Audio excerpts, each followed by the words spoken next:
Hello students, today we'll be starting a new chapter in economics for standard 12 student. The name of the chapter is banking and monetary policy, chapter number 4. Okay, so first we need to study how does the bank evolve, how does the bank came into existence. So our first topic is 4.1, that is evolution and meaning of bank.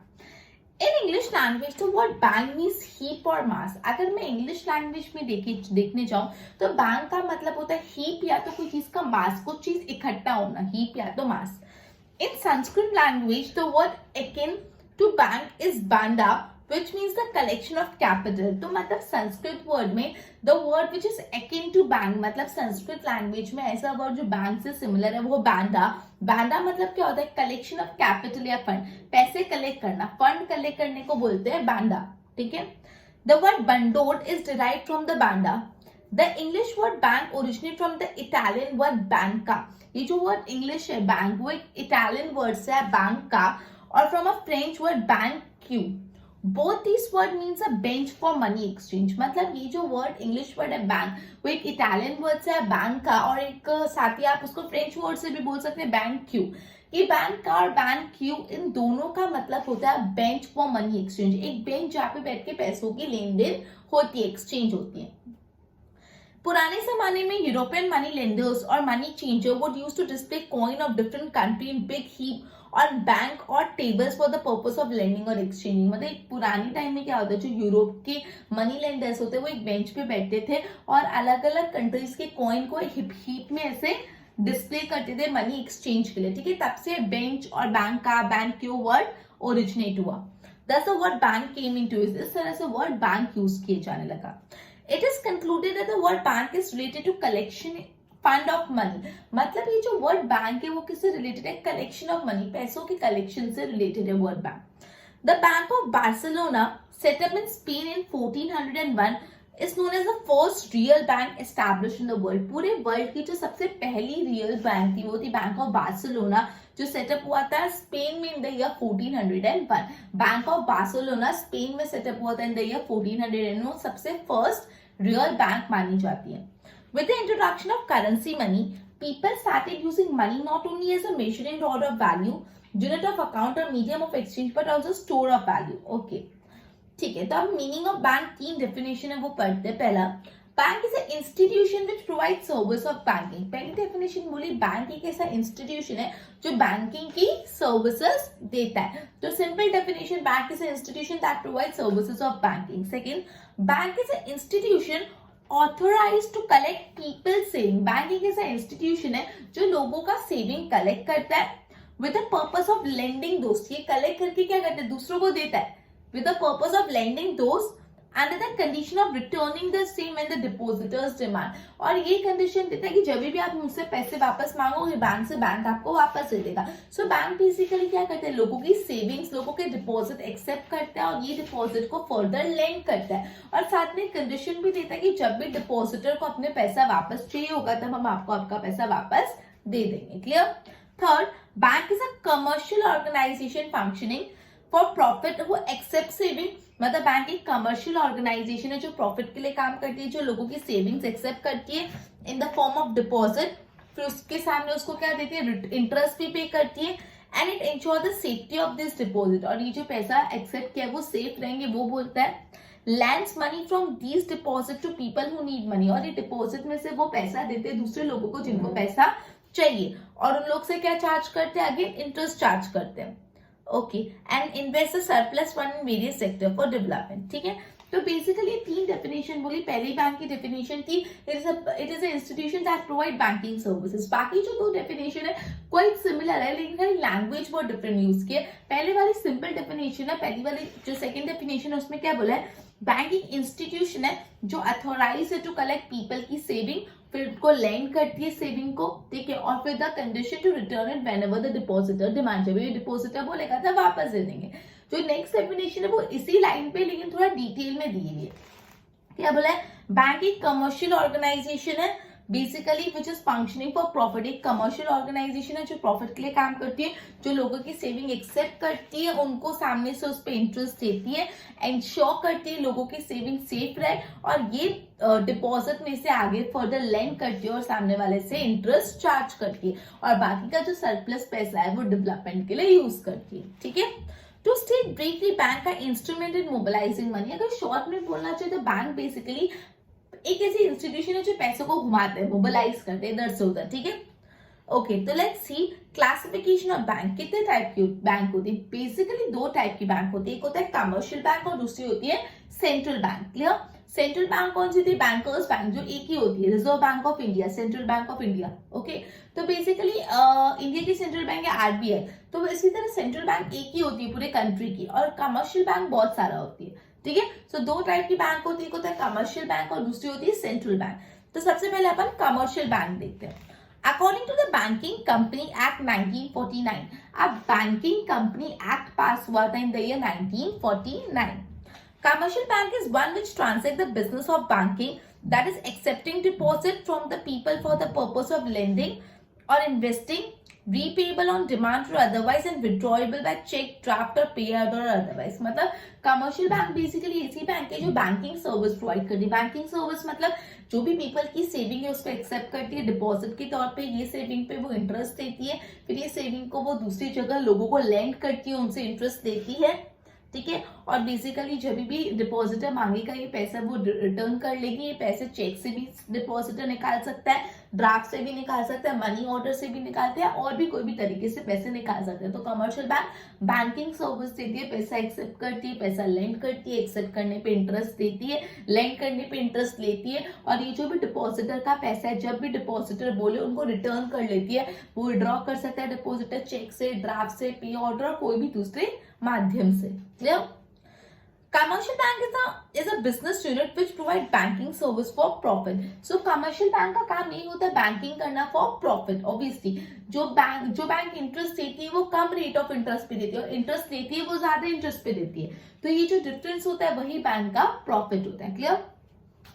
People entrust their saving with a bank which bank handles in the form of deposit. Bank also use some of the deposit for other economic activity. Therefore, they give interest to the depositor. बोला है कि जो bank का काम क्या होता है, जो लोगों की सेविंग है वो एक्सेप्ट करती है, और वो लोगों की सेविंग पे बैंक क्या देती है? इंटरेस्ट चार्ज करती है। ठीक है, आई मीन इंटरेस्ट उनको देती है जिन्होंने पैसा डिपॉजिट किया। बैंक में use deposit for investment in agriculture industrial sector for the development, और मेरे भाई गवर्नमेंट। अब ये जो लोगों का पैसा उन्होंने एक्सेप्ट किया है वो कहाँ यूज कर सकते हैं? एग्रीकल्चर सेक्टर में कुछ इन्वेस्टमेंट कर सकते हैं, इंडस्ट्रियल सेक्टर में बैंक चाहे तो इन्वेस्टमेंट कर सकती है, गवर्नमेंट की सिक्योरिटी खरीद सकती है, या तो कुछ पोर्शन दूसरे लोगों को लोन भी दे सकती है, लेंड कर सकती है। ठीक है, when bank invest some of the deposit they earn profit, When they lend this money, they earn by charging interest. जब बैंक ये जो पैसा उन्होंने एक्सेप्ट किया है डिपॉजिट को कहीं इन्वेस्ट करती है तो इन्वेस्टमेंट पे ऑब्वियसली प्रॉफिट मिलता है, और अगर ये पैसा किसी को लेंड करती है तो उससे क्या चार्ज करती है? इंटरेस्ट चार्ज करती है, और उस तरह से अर्न करती है। मतलब क्या हुआ? बैंक ने लोगों की सेविंग एक्सेप्ट की, लोगों की सेविंग एक्सेप्ट करके बैंक के पास पैसा आ गया, बैंक ने इंटरेस्ट दिया। अब ये लोगों की सेविंग में से कुछ हिस्सा बैंक दूसरे लोगों को लेंड करती है, लोन पे देती है, कुछ हिस्सा एग्रीकल्चर में, इंडस्ट्री में, अलग अलग जगह इन्वेस्ट करती है। दोनों केस में फायदा है, जहां पे इन्वेस्टमेंट किया वहां पे प्रॉफिट मिलेगा, और अगर लेंड किया तो बैंक उससे इंटरेस्ट भी चार्ज करती है। Clear? The landing rate of bank is higher than the rate at which bank give on deposit, and the difference between two is profit. अब आप बोलोगे कि भाई पैसा लेती है तो भी इंटरेस्ट देती है, और पैसा किसी और को देती है तो उससे इंटरेस्ट देती है, तो फायदा क्या हुआ?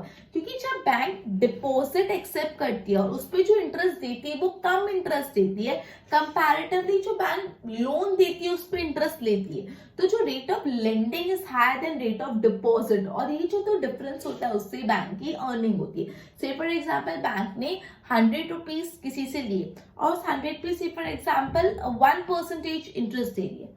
ठीक है, 1% इंटरेस्ट दे दिए। क्लियर? तो बैंक ने भले 100 रुपीज दिए और सिर्फ फॉर एग्जाम्पल उसमें 2 रुपए इंटरेस्ट मिल रहा है, तो दे रहे, तो 100 रुपीज आए, उसमें से 2 रुपए बैंक इंटरेस्ट दे दिए।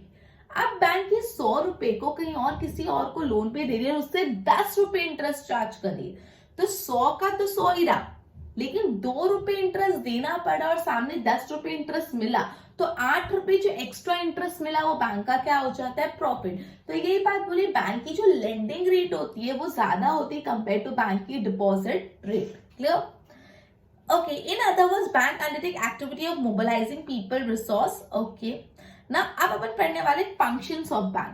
अपन ने पढ़ा बैंक कैसे ओरिजिनेट हुआ, 2 टाइप की बैंक होते हैं, कमर्शियल बैंक और सेंट्रल बैंक। कमर्शियल बैंक अपन ने डिटेल में पढ़ लिया, अब अपन कमर्शियल बैंक के फंक्शंस पढ़ने वाले। Clear? Commercial bank perform several function.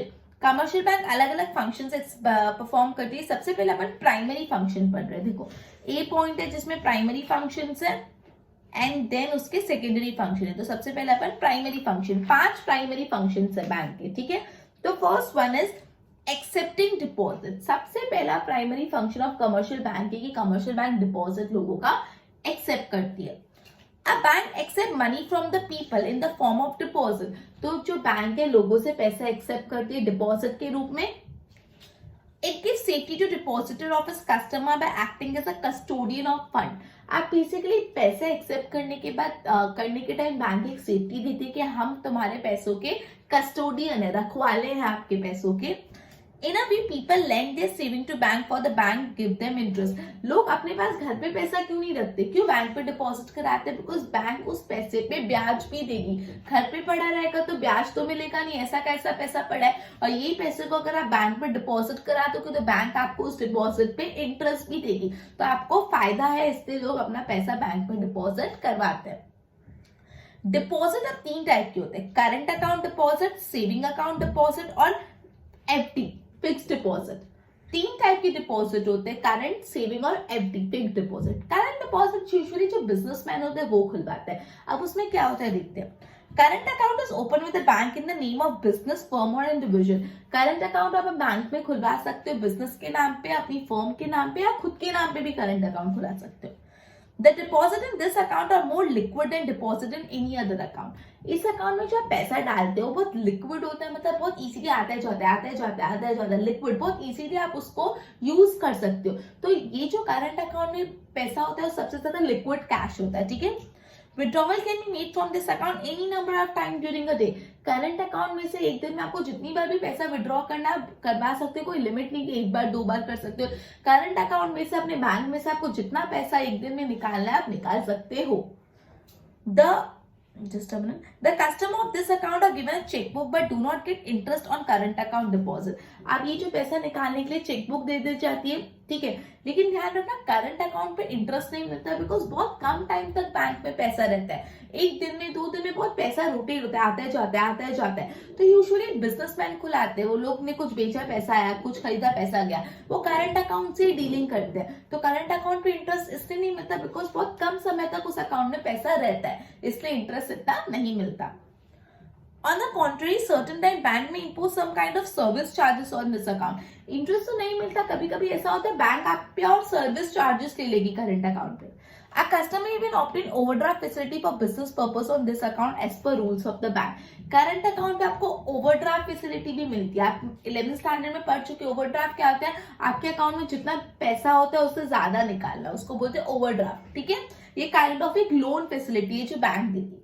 ठीक है, तो सबसे पहला जो डिपॉजिट है करंट अकाउंट है। आप करंट अकाउंट अपने नाम पे, बिजनेस के नाम पे या फर्म के नाम पे खुला सकते हो। करंट अकाउंट में जो पैसा होता है बहुत लिक्विड होता है, आता है जाता है, बहुत लंबे समय तक नहीं रहता। करंट अकाउंट से आपको पैसा विड्रॉ करने की कोई भी लिमिट नहीं है, एक दिन में आप कितनी भी बार पैसा विड्रॉ कर सकते हो। बैंक इस अकाउंट पे इंटरेस्ट नहीं देती। इनफैक्ट बैंक इस अकाउंट पे सर्विस चार्जेस आपसे अलग ले लेती है। बैंक इस अकाउंट में आपको ओवरड्राफ्ट फैसिलिटी भी प्रोवाइड करती है। फिर आ जाते हैं saving account deposit. People usually deposit saving for short period of time in this account for which bank give them interest. Saving account में लोग अपने यूजुअली सेविंग को थोड़े टाइम तक, अगर short period of the time तक deposit करवाना होता है तो सेविंग अकाउंट में डिपॉजिट कराते हैं, और सेविंग अकाउंट अपनी सेविंग डिपॉजिट कराते हैं, इसलिए बैंक उनको इंटरेस्ट भी देती है। बिकॉज जो सेविंग अकाउंट में पैसा होता है वो तुरंत लोग नहीं निकालते, ज्यादा टाइम तक रखते हैं, इसलिए उसको इंटरेस्ट भी मिलता है। Upon requirement they can withdraw with cheque और विड्रॉवल स्लिप। अगर लोगों को चाहिए अपना पैसा वापस तो ऑब्वियसली वो विड्रॉवल स्लिप भर के पैसा निकाल सकते हैं, चेक से निकाल सकते हैं। In present times they can also withdraw money from this account. आजकल डेबिट कार्ड और क्रेडिट कार्ड से भी सेविंग अकाउंट से पैसा निकाल सकते हैं। मतलब सेविंग अकाउंट में यूजुअली लोग अपनी शॉर्ट टर्म सेविंग थोड़े समय तक रखते हैं, बैंक इस पे इंटरेस्ट भी देती है। अब इसमें एक सब पॉइंट है recurring deposit. These deposits are also type of saving deposit। जो आरडी होता है, रिकरिंग डिपॉजिट ये भी टाइप ऑफ एक सेविंग डिपॉजिट है। People who do not wish to save or cannot save bigger sum of money save and deposit small amount of each month for some period of time in their account। मतलब जो लोग बहुत ज्यादा amount of the पैसा एक साथ saving नहीं कर सकते वो लोग क्या करते हैं, हर मंथ कुछ पर्टिकुलर अमाउंट सेव करते हैं, ठीक है। The saving gradually increases and interest is paid on accumulated money। तो धीरे धीरे हर महीने थोड़ा पैसा सेव करने से सेविंग भी बढ़ जाती है और इस इकट्ठे अमाउंट पे इंटरेस्ट भी मिलता है। Thus these deposits are called RD, recurring deposit। By rules of some bank, if a person skips to deposit some money in this account, he or she may have to pay a penalty along with some interest loss। बोला है कि कोई bank में ऐसा भी rule होता है कि देखो हर महीने रिकरेंट डिपॉजिट में पैसा जमा करवाना पड़ता है, और से फॉर एग्जांपल कभी कोई महीने कोई इंसान पैसा नहीं डिपॉजिट करवा पाया तो बैंक उससे पेनल्टी भी लेती है और इंटरेस्ट भी लॉस हो जाता है, ठीक है।